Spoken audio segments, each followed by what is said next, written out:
በስመ አብ ወወልድ ወመንፈስ ቅዱስ አሃዱ አምላክ አሜን።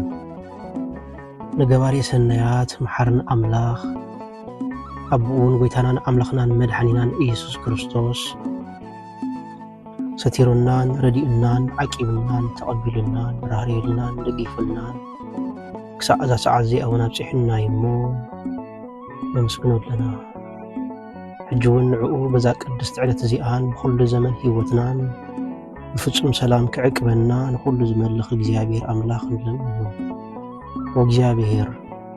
ኩሉ ትመልኽ አብኡን ጎይታናን አምላኽናን መድኃኒናን ኢየሱስ ክርስቶስ ልዕሊ ኩሉ ኩነታትን ምእንቲ ኩሉ ኩነታትን ኣብ ውሽጢ ኩሉ ኩነታትን ነመስግነካ ኣለና።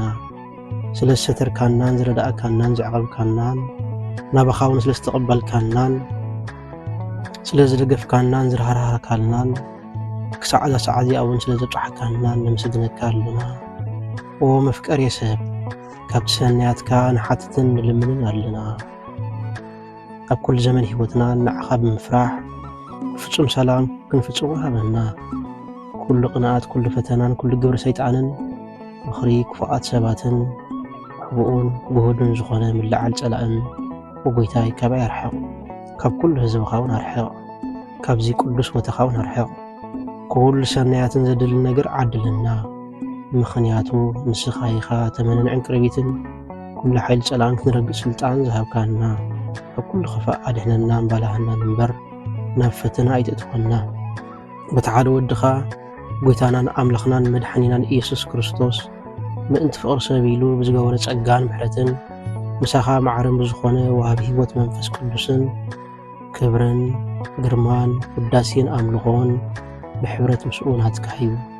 ሎምን ኩሉ ሳዕን ንዘለዓለም ዓለም አሜን። ስለ ቃላቱ ስም እግዚአብሔር አምላክና በአና ብድኹማት ባሮቱ ይኽበር ይመስገን። እግዚአብሔር አምላክ በደልናን ኃጢአትናን ከይተመልከተ ብድጋሜ ዳግማይ ዕድል በመሃብ በቃላቱ ክንጸናናዕ፣ በቃላቱ ክንፍወስ፣ በቃላቱ ክንብርትዕ ስለ ዝፈቐደ ስለ ዝፈተወ ክብሪ ምስጋናን ኣምልኾን ውዳሴን ስግደትን ንዕኡ ይግባእ። ንሱ ኣብ ተጸዋዓሉ ካብኡ ዘይትፍለ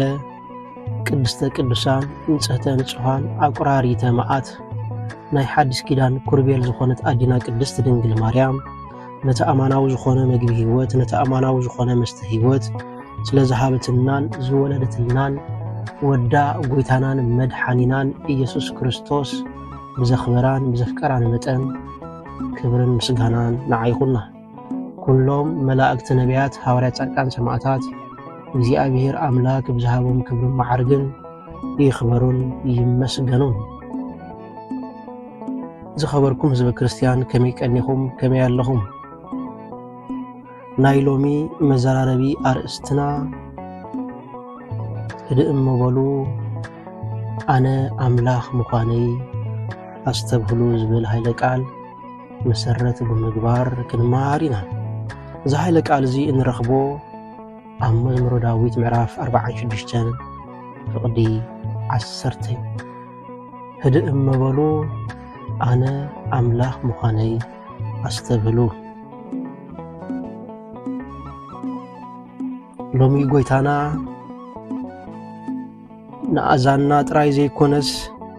ብዝደኸመ ልብና እዩ ዝዛረብ ዘሎ። ስለዚ ሎሚ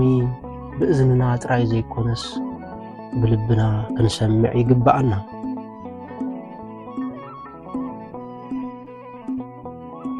እዛ ጥቕሲ እዚኣ ኣዝያ ሓጻር ጥቕሲ እያ። እዛ ጥቕሲ እዚኣ ንእሽቶ እያ። ነገር ግን ንማዕበል ውቅያኖስ ዝኣክል ማዕበል እትሕድእ ዓባይ ጥቕሲ እያ ወገናተይ።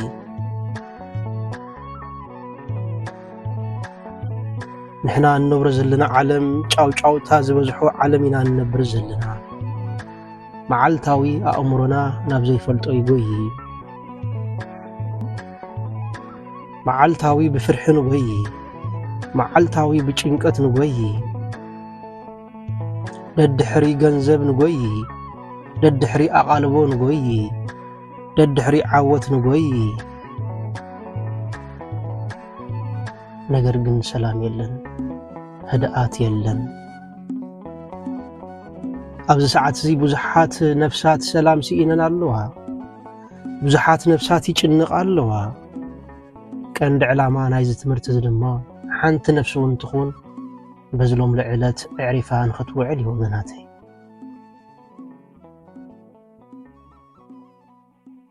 ገለ ሰባት ኣብ ውሽጢ እናበኸዩ ኣብ ደገ ፍሽኽ ይብሉ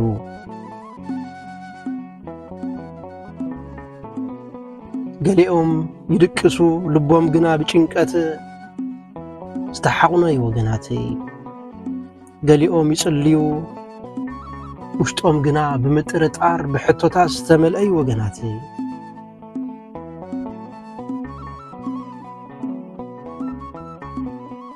ኣምላኽ ኣበይ ኣለኻ ስለምንታይ ህይወተይ ከቢዳ ስለምንታዩ እዚ ናይ ህይወተይ ውግእ ነዊሕ ዘመናት ዝወሰደ ዝብል ሕቶ ኣብ ነፍሲ ወከፍ ናይ ደቂ ሰባት ኣእምሮ ዘሎ ሕቶ እዩ ሎሚ ድማ ኣምላኽ ብሉዙ መልሲ ከምዚ ይብለና ኣሎ ህድእ በሉ እቲ ህቦብላ ንእሽቶ ስለ ዝኾነ ይኮነን ነገር ግን ምሕረት ኣምላኽና ቃል ኣምላኽና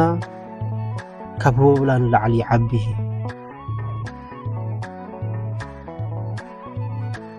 እቶም ደቂ መዛሙርቱ ኣብታ ጃልባ ኮይኖም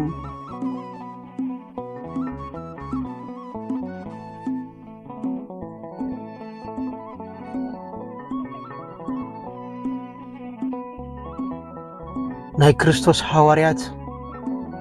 ኣብ ጃልባ እንከለዉ እቲ ማዕበል ቀሊል ኣይነበረን እቲ ንፋስ ኣዝዩ ዘሰንብድ ነበረ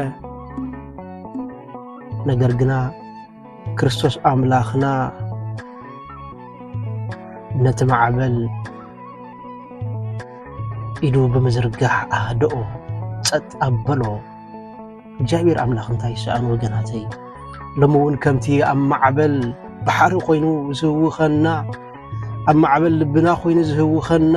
ንፋስ ህቦብላ ንፋስ እግዚአብሔር ኣምላክ ብየማናይ ኢዱ ብየማናይ ቅልጽሙ የህዳኣልና ወገናተይ እቲ ዝበለጸ ውሑስ ቦታ ህቦብላ ዘይብሉ ቦታ ይኮነን እቲ ዝበለጸ ውሑስ ቦታ ክርስቶስ ዝርከበሉ ቦታ እዩ ሎሚ ብዙሓት ሰባት ረበሻ ብዘይብሉ ምድንጋር ብዘይብሉ ዓለም ክነብሩ ይኽእሉ እዮም ነገር ግን ክርስቶስ ተዘይሃልዩ ህይወቶም ባዶ እዩ ወገናተይ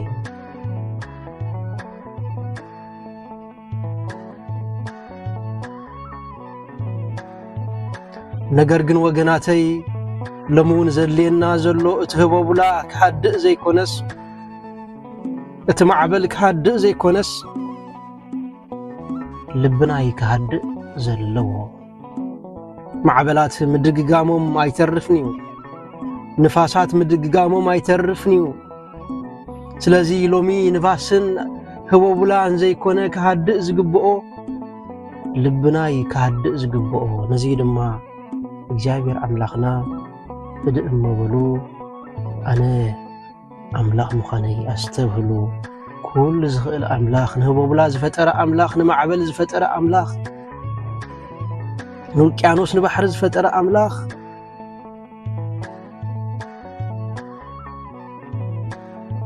ሎሚ ሸጊሩ ዘሎ ወገናተይ ምህዳእ ናይቲ ማዕበል ኣይኮነን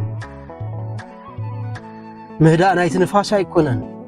ሎሚ ሸጊርና ዘሎ ልብና ካብ ህቦብላ ንላዕሊ ይናወጽ ኣሎ ካብ ንፋስ ንላዕሊ ይፋጽል ኣሎ ካብ ዘራጊቶ ንላዕሊ ይርበሽ ኣሎ ስለዚ እግዚአብሔር ኣምላኽና ህድእ እመበሉ ኣነ ኣምላኽ ምዃነይ ኣስተብህሉ ይብለና ኣሎ ወገናተይ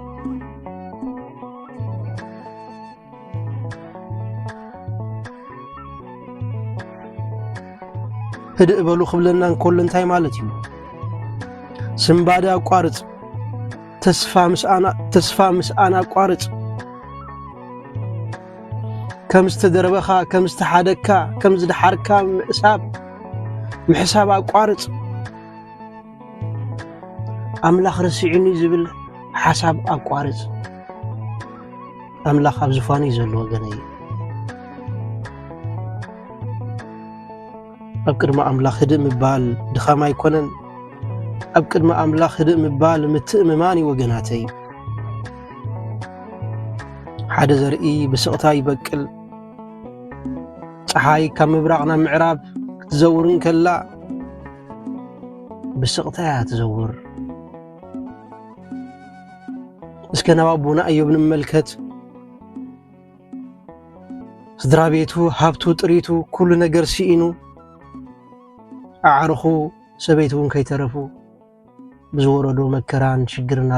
ኣላግፅሉ ነገር ግና እግዚአብሔር አምላክ ምስቦና ኢዮብ ነበረ ስለዚህ አሕዋተይ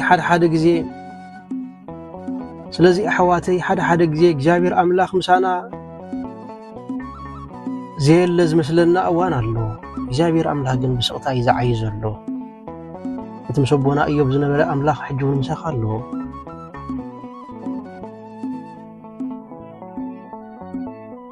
ሎሚ እውን ትጽሊ ግናኸ قلطف ملسي يلن تبكي جناخ قلطيفو زغير ነገር የለን تጽبى جناخ قلطيفو ዝመጽእ ለውጥ የለን ነገር ግን ኣብ ዝኽትርዶ ዝግባእካ ስቕታ ኣምላኽ ምስህላዊ ኣምላኽ ኣይተወዳድሮ እግዚአብሔር አምላክ ኩሉ ጊዜ ህልው እግዚአብሔር አምላክ ኩሉ ጊዜ مساخاي وغني مبزحتيو غزي اتممهر اب فتنا غزي سقي زبل كنمهارن كلنا كنفتنن كلنا زارب ممهرينا نفلط ممهر اب فتنا غزي سقي زبل ስለዚህ ኣብ ንፍተነሉ እዋን እግዚአብሔር አምላክ سقي زبل ወገናተይ سقي زبل كنبل كلنا بهدأت يسرح بسقطة يسرح እግዚአብሔር አምላክ ነፍስኻ የዳልዋ ይዘሎ እምነትካ የደልድል ይዘሎ ንልብኻ የጽርዮ ይዘሎ ትዕግስቲ ምህረካ ይዘሎ ወይ ግና ካብ ክትሪኦ ዘይትኽእል ነገር ስውር ነገር ይከላኸለልካ ይዘሎ እግዚአብሔር አምላክ ስለዚህ ህድእ መበሉ أنا أملاخ مخانة يستبهل يبلنا እግዚአብሔር أملاخ سبات يغيروا ገንዘብ يمص يطفئ حيل ሰብ يدكم أملاخنا ግና ንዘላለም እሙን ኮይኑ ይነብር ኣብ ህይወትና ንዘላለም እሙን ኮይኑ ዝነብር ሓደ እግዚአብሔር ጥራይ ወገናተይ እዚ ኣይንረስዕ ስለዚህ ኣእምሮኻ ዕረፍቲ ምዝስእ ናብ ጸሎት ተመለስ ፍርሒ ከጥቃዓካ ምስ ጅምር ቅዱሳት መጽሓፍቲ ከፊትካ አንብብ ዓለም ዓው ክትብልን ከላ ዓለም ክትጭድርን ከላ ብስቕታ ኣብ ቅድሚ እግዚአብሔር አምላኽ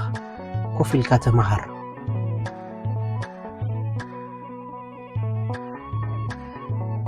ምክንያቱ ኣብ ቅዱስ ህድኣት ሓይሊ ኣሎ ወገናተይ أبز عالم زيات زعابي نجر زكناون بهدأة بسقطان وجناتي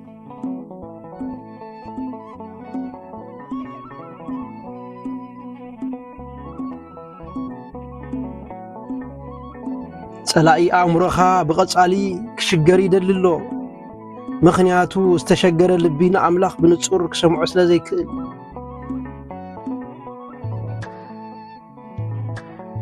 ስለዚ ወገናተይ ህድኣት ግና መንፈሳዊ ሓይሊ እዩ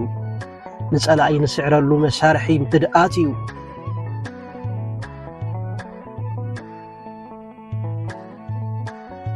ቅዱሳን ንዓለም ዝሰዓርዋ ብህድኣት እዩ መከራ ተዓገሱ ፀበባ ተዓገሱ ጭንቀትን ምረትን ጥሜትን ሕሰምን ተዓገሱ እዚ ሁሉ ብህድኣት ነበረ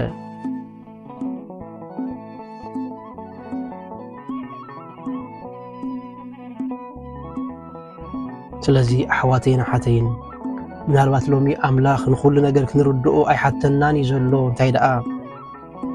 ምናልባት ንዕኡ ንኽንኣምኖ ጥራይ ግና ይሓተና ኣሎ ወገናተይ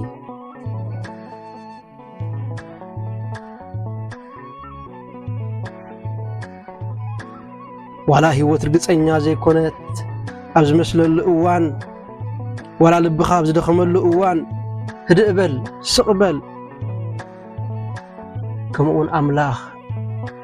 ንሱ ኣምላኽ ምዃኑ ፍለጥ ኣብ ቅድሚ ኣምላኽ ዝስወር ነገር ስለዘየለ ብህድኣት ናብ ኣምላኽ ተመለስ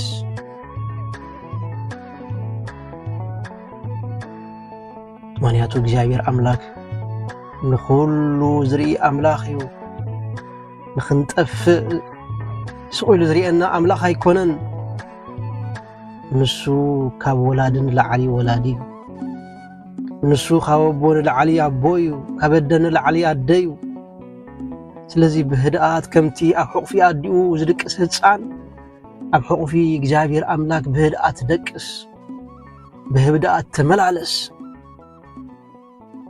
ልክዕ ከም ኣቦና ዘማራይ ዳዊት ከምዚ ብምባል ዘምር ንነፍሰይ ኣህዳእክዋ ስቕ ኣበልክዋ ነፍሰይ ከምቲ ጥዋዲኡ ዝሓደገ ህፃን ኣባይ ከምኡ እያ ብምባል ዘምር ሽዑ ህድኣትን ሰላምን ዕረፍትን ክኾነልካ እዩ ኦ ጎይታናን ኣምላኽናን መድሓኒናን ኢየሱስ ክርስቶስ ኣብ ውሽጢ ልብና ዘሎ ነፍሲ ወከፍ ወብላ ሃዳእ እዩ ንዝጭነቑ ሰላም ንዝደኸሙ ሓይሊ ተስፋ ንዝቆረፁ ድማ ተስፋ ሃብ ኩነታት ኣብ ዘይንርዳእሉ እዋን እውን እንተኾነ ክንኣምነካ መሃረና ፍርሕን ትዕቢትን ጥርጣርን ካብ ነፍስና ኣወግድ ኣብ ቅድሜኻ ብህድኣት ክንጸንሕ ኩሉ ግዜ እሙን ምዃን ክንዝክር ሓግዘና ሰላምካ ኣብ ልብና ንዘለኣለም ይንገስ ኣሜን ስለ ዝነበረና ግዜ ባሪኹን ቀዲሱን ስለ ዝሃበና ክብርን ምስጋናን ኣምልኾን ውዳሴን ስግደትን ንዕኡ ንበይኑ ይግባእ ወስብሃት ለእግዚአብሔር